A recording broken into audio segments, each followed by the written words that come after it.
രണ്ട് മണ്ഡലങ്ങൾ അമേഠിയും റായ്ബറേലിയും കുടുംബ സ്വത്തായിട്ട് കൊണ്ടു നടക്കുകയായിരുന്നു നെഹ്റു കുടുംബം.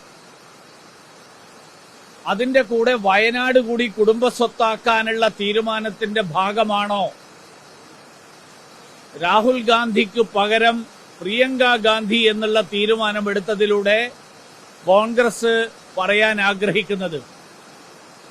പ്രിയങ്ക ഗാന്ധിക്ക് വയനാടുമായിട്ട് എന്ത് ബന്ധമുണ്ടെന്ന് എനിക്കറിയില്ല. രാഹുൽ ഗാന്ധി പോലും കഴിഞ്ഞ 5 വർഷക്കാലം വയനാടിന് വേണ്ടിയിട്ട് എന്ത് ചെയ്തു എന്ന് എനിക്കറിയില്ല. കേരളത്തിൽ കോൺഗ്രസിലെ നേതാക്കന്മാരില്ലാത്തത് കൊണ്ടാണോ രാഹുൽ ഗാന്ധിയെ ഇറക്കുമതി ചെയ്യുന്നത്? രാജ്യത്ത് മുഴുവൻ ഈ വർഗീയതയ്ക്കെതിരായും ഫാസിസത്തിനെതിരായും പോരാടുന്ന മുന്നണി പോരാളിയാണ് ശ്രീമതി പ്രിയങ്ക ഗാന്ധി. നെഹ്റു കുടുംബത്തിന് ഇന്ത്യയിലെ ഏതെങ്കിലും ഒരു മണ്ഡലത്തിൽ ചൂണ്ടിക്കാണിച്ചിട്ട് അവർക്ക് എന്താണ് ബന്ധം ഇന്ത്യയോട്?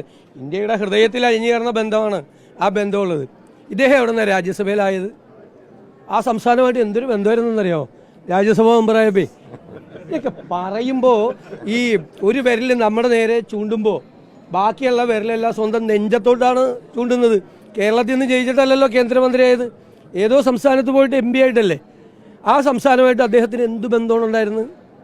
അതിനേക്കാളൊക്കെ വലിയ ഹൃദയബന്ധം പ്രിയങ്ക ഗാന്ധിക്കും രാഹുൽ ഗാന്ധിക്കും ഒക്കെ കേരളത്തിനോടുണ്ട്.